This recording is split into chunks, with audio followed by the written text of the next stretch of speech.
Olá, meus amigos e minhas amigas. O ciclo Lula-petista, que começa em 2003 e vai terminar agora em setembro desse ano,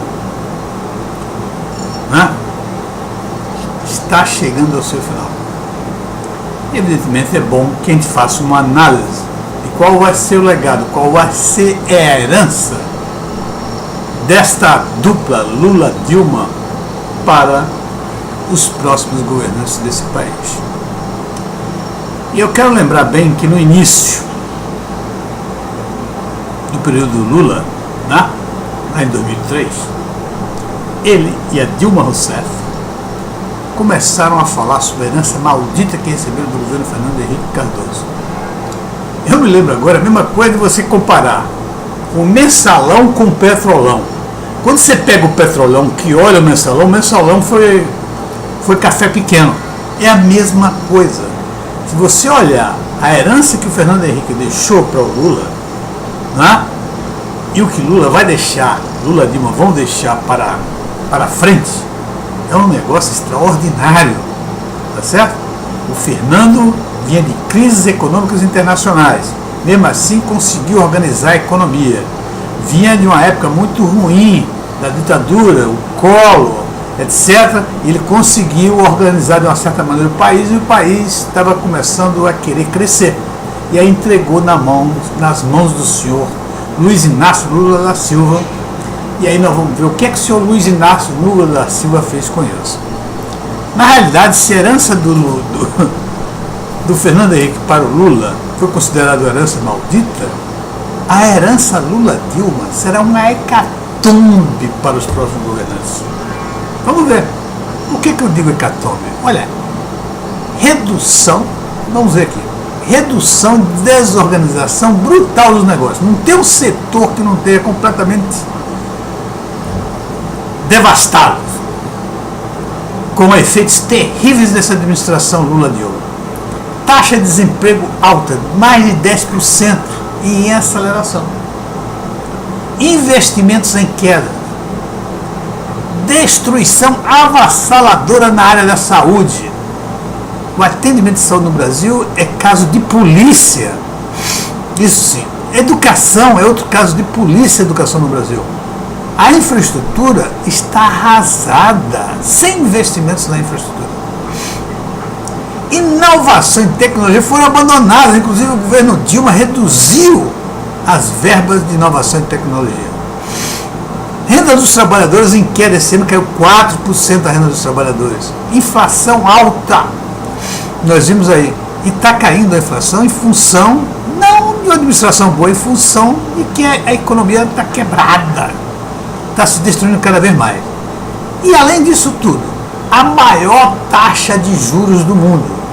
Para você saber quem são os lulopetistas, basta dizer que isso era uma coisa que eles deveriam cuidar, porque eles combateram todos os governos em função disso. E que diziam que a taxa de juros era uma questão de vontade política. Tá certo? Muito bem. Vamos ver os números de economia dessa hecatombe. Desemprego, mais de 10 milhões de desempregados por enquanto. Vendas de carro em 2014 caíram, as vendas caíram 40%. 40% caíram as vendas de carro. A indústria, em 2014, caiu 8,3%. Há uma destruição total na indústria. Uma desindustrialização total e absoluta. A relação dívida-PIB vem caindo.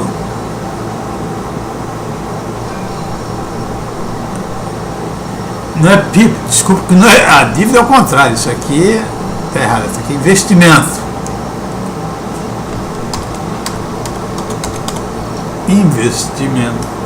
Investimento PIB vem caindo. Em 2010 era 19,5%. Agora em 2014 é 17,7%. Desculpa aí.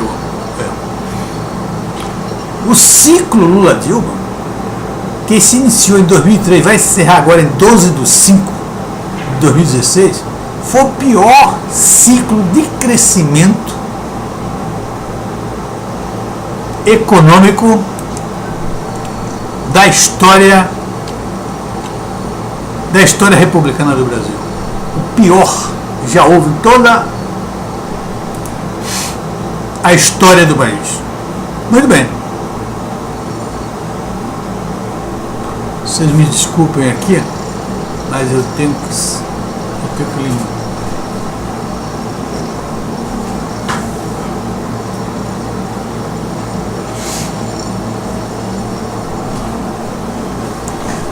me desculpe esse momento, mas eu estou com alergia, com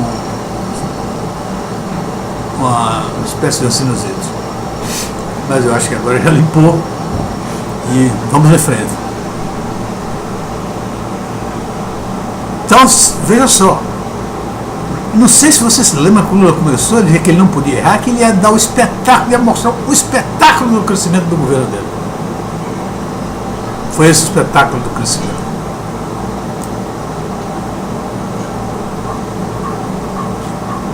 Como é que começa? Qual é a origem dessa hecatombe? A dívida pública vem crescendo em ritmo acelerado a uma taxa superior do crescimento do PIB. Desde 1991, a despesa pública cresce a uma taxa maior do que a da renda nacional. De 2014 a 2015, a dívida cresceu 21,7% e o PIB caiu 3,5%. Tá certo? Você vê? Olha só. Então, esse processo de hecatombe, eu considero que ele começou exatamente no dia que o senhor Lula tomou posse. Porque, inicialmente, tem muitos analistas aí que dizem que o Lula teve bom senso em seguir as políticas adotadas pelo governo anterior, Fernando Henrique Cardoso, não mexia em nada, e por isso a economia andou bem no primeiro termo dele. Não é verdade. Não é verdade. O Lula não sabia o que fazer. Ele estava inibido, porque ele nunca foi preparado para ser um presidente da República. Ele não sabia o que fazer. Demos muita sorte, porque ele ficou inibido. À medida que ele foi se acostumando, ele foi começando a gastar, e gastava muito mais do que o PIB crescia.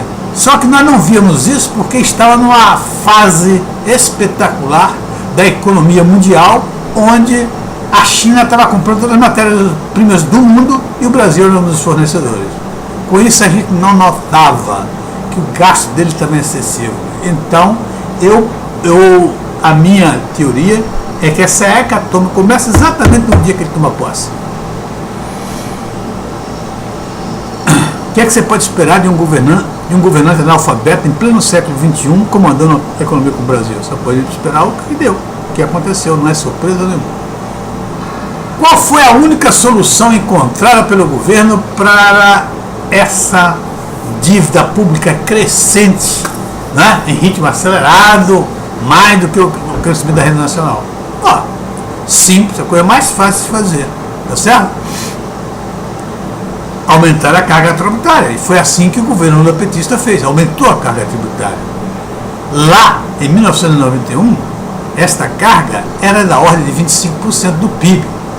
E em 2015 atingiu 37%. Coisa mais fácil. Não tem solução.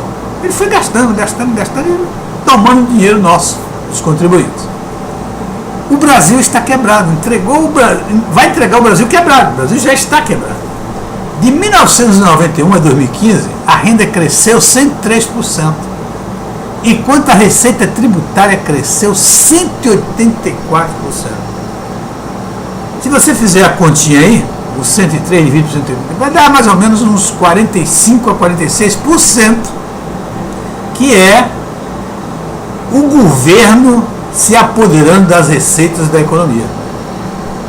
Tá certo? A receita tributária aumentando mais do que a renda, ele está tirando renda de outros, do setor privado para o governo. E se fosse para fazer alguma coisa, era para gastar com aumento de funcionalismo, gastar com extravagâncias, despesa de políticos, despesa da presidência, etc. Veja só, o erário, ou o Tesouro Brasileiro, perdeu 90 bilhões em 2014 só para conter a desvalorização cambial. Só para te dar uma ideia, esses 90 bilhões é equivalente a aproximadamente 3,5 vezes a Bolsa Família, que custa 25 bilhões anuais, ou seja, 0,5 do PIB mais ou menos. Para conter, né, a desvalorização cambial, o Tesouro gastou 90 bilhões. Ou seja, isto é uma despesa correspondente à incompetência do governo em administrar a economia. Se eles fossem competentes, não existiria essa despesa. Mas a incompetência foi tamanha que precisou disso aí, gastar esse valor.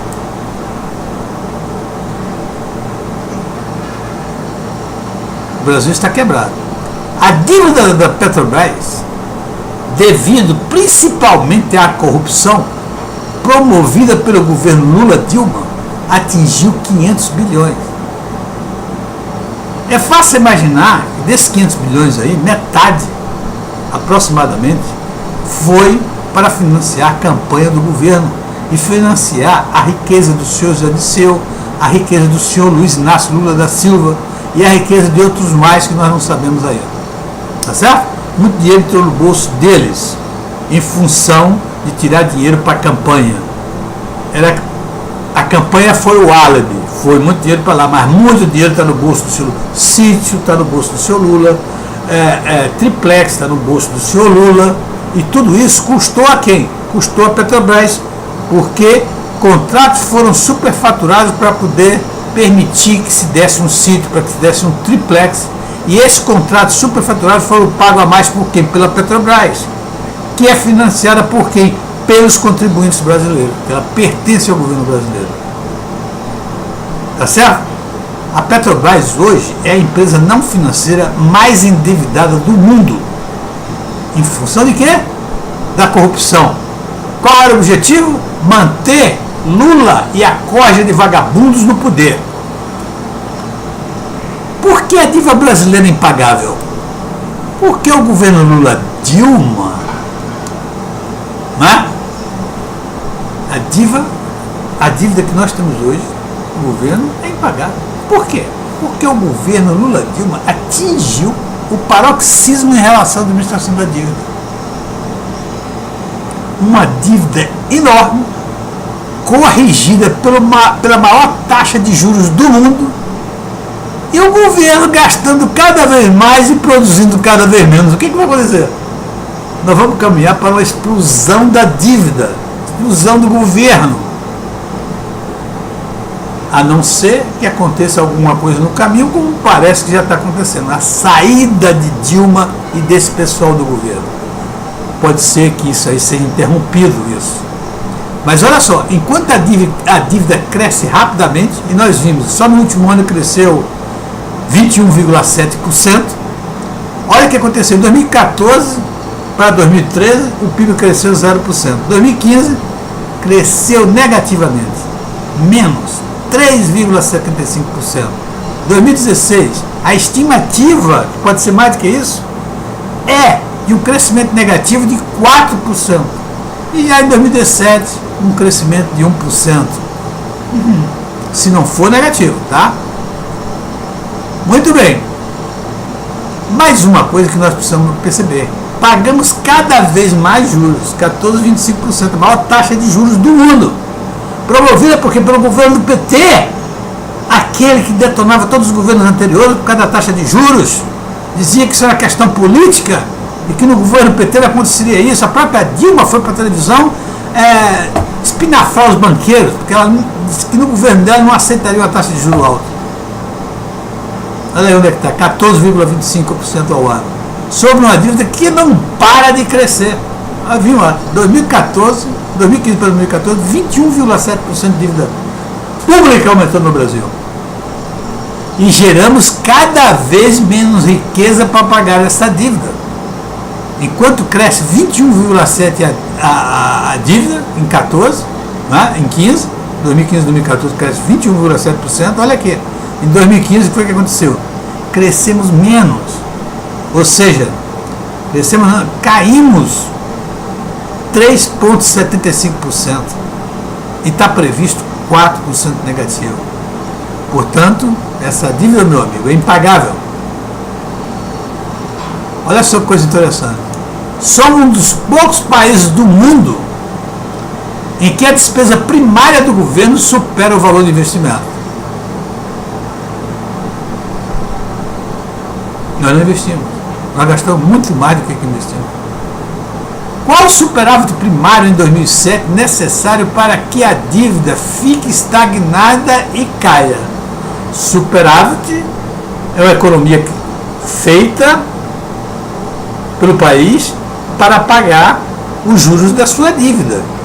Se ele consegue um superávit que pague a dívida não cresce. Se consegue um superávit maior do que o custo da dívida, a dívida cai. Então é isso que nós estamos tentando fazer aí. Então vamos considerar o PIB 100, a dívida do Brasil, lá em 2020, vai ser 80%, já está aí 80%. E a taxa de juros 14,25% ao ano. Então nós teremos que saber qual é o custo da dívida no próximo ano. Olha, será 11,4 bilhões o custo da dívida. Então se você pega esse custo da dívida e divide pelo PIB, nós precisamos de 11,4% de superávit. Por quê? Porque se o custo da dívida é 11,4 bilhões, a economia precisa crescer 11,4 para poder pagar os 11,4 bilhões, tá certo? Isso é impossível de acontecer. O máximo que se atingiu foi 3,5% de superávit. 11,5% é impossível, tá certo? Então, quais são as soluções possíveis para a dívida? Primeiro, uma inflação galopante. É fácil, porque nesse governo que está aí, agora não que ele vai sair, mas seria fácil para ele fazer uma inflação galopante. Porque o que parece com a administração dessa é que essa destruição da economia brasileira foi feita propositadamente. Não é possível que se administre tão mal uma economia como essa Dilma Rousseff.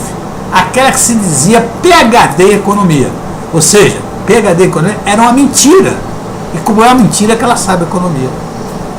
Ela não sabe nada, não é só economia, não. Dilma não sabe nada, é ignorante. Veja o que ela está fazendo no final. Está querendo bater boca com Cunha, está dizendo que é golpe. Não tem nem classe para explicar. Não tem classe. É um bate-boca de botequim, o bate-boca dela. Não tem dignidade como presidente da República de ficar com a baixeza dessa, em todo lugar que chega, falar de golpe, como se ela pudesse explicar que não houvesse golpe. Como está tão claro que não tem golpe nenhum. E mesmo que tivesse, tá certo? Ela teria que ter uma dignidade, discutir essa coisa, primeiro com mais argumentos. Ela não tem argumentos, porque ela não sabe coordenar os argumentos. Ela não entende exatamente o que ela está falando, tá certo? Então ela é uma pessoa de baixo nível, a Dilma. E, por último, vai ter uma renegociação da dívida, porque a dívida do jeito que está não pode ficar. Meus amigos, olha só, eu quero dizer o seguinte: eu estou fazendo esse trabalho porque eu acho que eu deveria divulgar isso. Isso, na realidade, eu estou fazendo uma interpretação de um trabalho da Empíricos que eu recebi. Então, a minha interpretação, a Empíricos não tem nada a ver com isso. Tá certo? Eu estou fazendo aqui umas interpretações.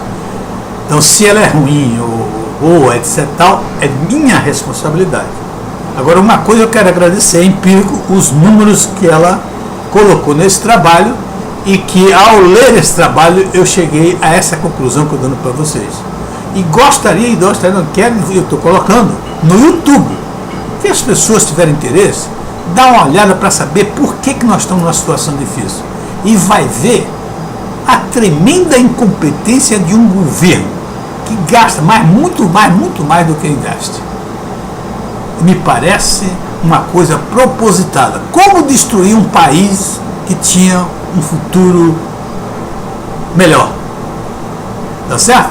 Acabou com as esperanças do povo brasileiro. Eu acho que a destruição que a Dilma fez é igual à destruição comunista que acontece em Cuba, nos países comunistas, na Venezuela, destroem com tudo. Foi o que fez. É esse o grande papel dos comunistas no mundo: destruir as nações. Muito obrigado e até a próxima. Tchau, pessoal.